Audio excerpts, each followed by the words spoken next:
ഞാൻ തുറക്കാൻ പോവാണ്. തുറക്കി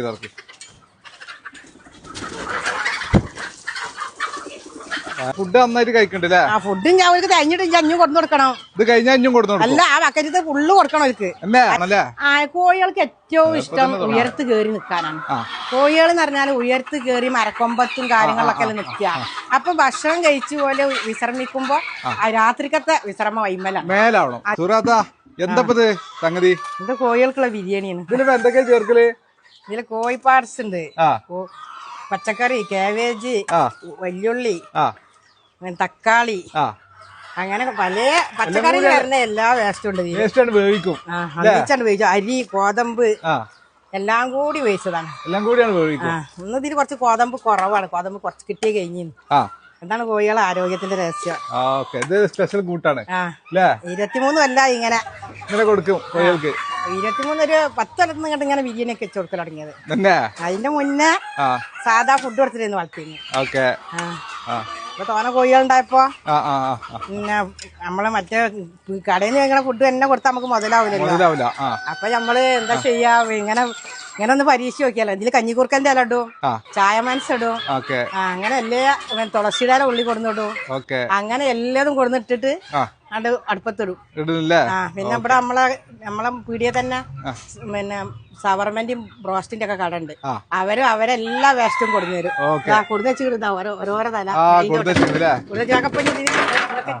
ചെമ്പ് കയറ്റാളാണ്.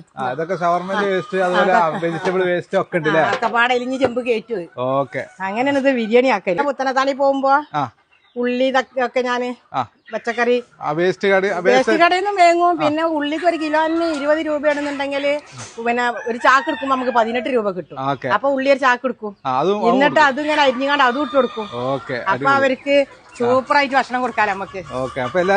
വെയിറ്റിംഗിലാണ്. ഇപ്പൊ ഞാൻ വാതില് ഇത് കൊണ്ടുപോയിട്ട് കണ്ട് വാതിൽ പറഞ്ഞാൽ എല്ലാരും ഓടി വരും.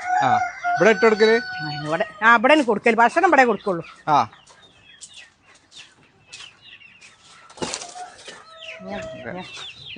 അതൊക്കെ കുട്ടികള്. ഇതൊക്കെ കുട്ടികള്. ഇത് കുട്ടികള് ഇവിടെ വിരിഞ്ഞ് വേറുണ്ട്. സൂറാത്താ, ഇത് നമ്മളടുത്ത് മെയിൻ ആയിട്ട് ഏത് കോഴിയാണ്? നാടൻ കോഴികളാണ് കൂടുതല്. നാടൻ കോഴികളല്ലേ? ഏകദേശം ഒരു കുട്ടികളും വലുതൊക്കെ 100-300 അതിലേറെ ഉണ്ടായിരുന്നു. അപ്പൊ കുറച്ച് ഇപ്പൊ വിറ്റു. കുറച്ചൊക്കെ ഇങ്ങനെ പ്രായമായപ്പോൾ ഒഴിവാക്കി. ഞാൻ തുറക്കാൻ പോവാണ്. തുറക്കി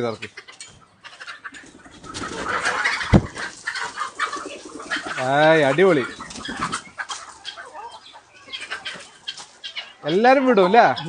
ഈ കാലത്തേക്ക് എല്ലാരും വിടും. ഇവരെ വിട്ടിട്ട് ഓല് ഭക്ഷണം പുറത്ത് പോവോ?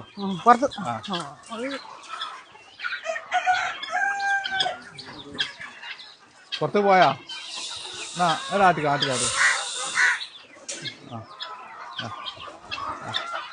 ഇങ്ങോട്ട് വിടും. അപ്പൊ വെയിലും മഴയൊക്കെ ഇവിടെ ഈ ഷെഡിനകത്തില്ലേ ഇവിടെ കൊള്ളും. ഭക്ഷണം തിന്നിട്ട് എല്ലാരും കൊറേ ഒക്കെ ഇവിടെ വിശ്രമിച്ച് പിന്നെ അതിന്റെ ഉള്ളിൽ പോകും വിശ്രമിക്കാൻ. എല്ലാരും അവിടെ കയറാം. പിന്നെ ഓർക്ക് വേണ്ടവർ തിന്ന് പിള്ളേർ നിറച്ചോർക്കും. കുടിക്കാൻ വെള്ളതാ ഇങ്ങനെ സെറ്റ് ചെയ്ത് കൊടുത്തേക്കാണ്. വെള്ളം ഇങ്ങനെ കുടിച്ചു. വെള്ളം അങ്ങനെ സെറ്റ് ചെയ്ത് കൊടുക്കും ഞാൻ. നല്ല വെള്ളം. അപ്പൊ നമ്മള് മരുന്നും കാര്യങ്ങളും കൊടുക്കുന്ന ദിവസമാണെങ്കിൽ എല്ലാരും നേരത്തെ തന്നെ കൂട്ട് കാട്ടി കയറ്റിട്ട് കൂട്ടിൽ മരുന്ന് വെച്ച് കൊടുക്കും. അങ്ങനെയാണ്. പിന്നെ ഇവിടെ കഴുകി വൃത്തിയാക്കിയാൽ വേസ്റ്റ് പോവാനുള്ള കുയ്യാണിത്.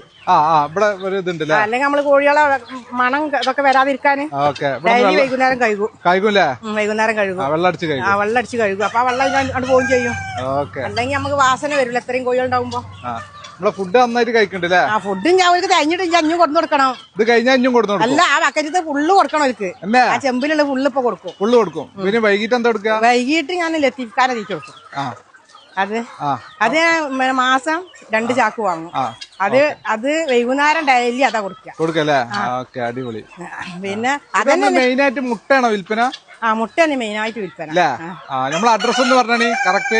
ഈ പരിസരത്തുള്ളവർക്കൊക്കെ വരാലോ. ഇത് ഫാം MT ഫാം നമ്മൾ ആദവനാട് പാറ. അതായത് മലപ്പുറം ജില്ലയില് വളാഞ്ചേരിക്കും കഞ്ഞിപ്പുരക്ക് അടുത്ത് തിരൂര് പട്ടർക്കാവിന്റെ ഇടയിൽ ആദവനാട് പാറയിലാണ് നമ്മളെ വീട്ടിൽ തന്നെയാണ്. വീട്ടിൽ തന്നെയാണ്. ഓക്കെ, അടിപൊളി. ഏതായാലും എല്ലാ കോഴികളും ഉണ്ടല്ലേ? എല്ലാ കോഴികളും. എല്ലാരും ഇറങ്ങിയിട്ടില്ല. ഇനി ഇവിടെ ഇറങ്ങാതെ കൊറേ ഉണ്ട് നിക്കണ്. ഓക്കെ.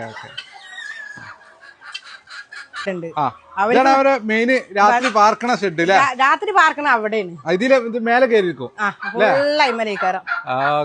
എല്ലാരും പിന്നെ ഇവർക്ക് നമ്മള് രാത്രി ഇവർക്ക് കേറി നിക്കണ സ്ഥലം വേണല്ലേ? കോഴികൾക്ക് ഏറ്റവും ഇഷ്ടം ഉയരത്ത് കേറി നിൽക്കാനാണ്.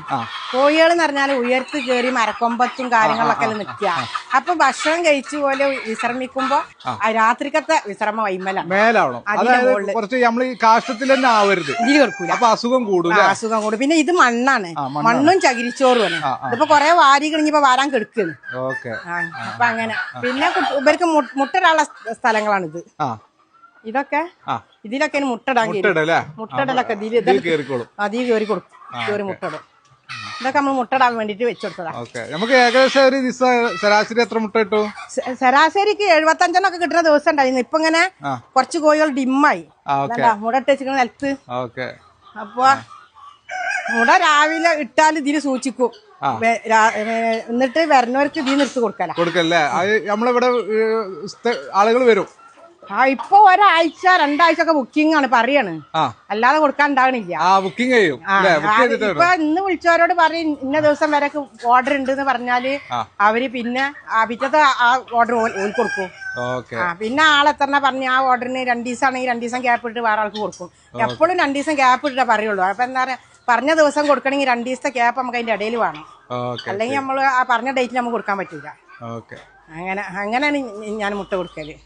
എത്ര രൂപ കിട്ടും നമുക്ക് മുട്ടക്ക്? മുട്ടക്ക് 10 ഇപ്പൊ. ഞാൻ 10 കൊടുക്കണത്. പിന്നെ അപ്പൊ പിന്നെ എല്ലാരും പറയും 10 വാങ്ങിക്കൂടെ, അപ്പൊ മടിയാണ് ചോദിക്കാൻ. നല്ല മുട്ട ആളുകൾക്ക് കഴിക്കാലോ. നല്ല മുട്ട, നല്ല ഓർഡർ. അപ്പൊ വെട്ടിച്ചാറ ബാങ്ക്, ആ ബാങ്കിന് ഫുള്ള് ഉത്തരത്താണി ബോംബെ ടെക്സ്റ്റൈൽസിൽ ഒരു ഫുള്ള് ഉണ്ടാക്കുന്ന മുട്ട വാങ്ങണം ഓലൊക്കെ. നമുക്ക് കുറച്ചും കൂടി വലുതാക്കിട്ട് ചെയ്യാൻ എനിക്ക് സുഖമില്ലാത്ത ബുദ്ധിമുട്ടില്ല, ശാരീരികമായിട്ട് ബുദ്ധിമുട്ടുണ്ട്. ഏതായാലും നല്ല ഉഷാറാവട്ടെ. അവരെന്താ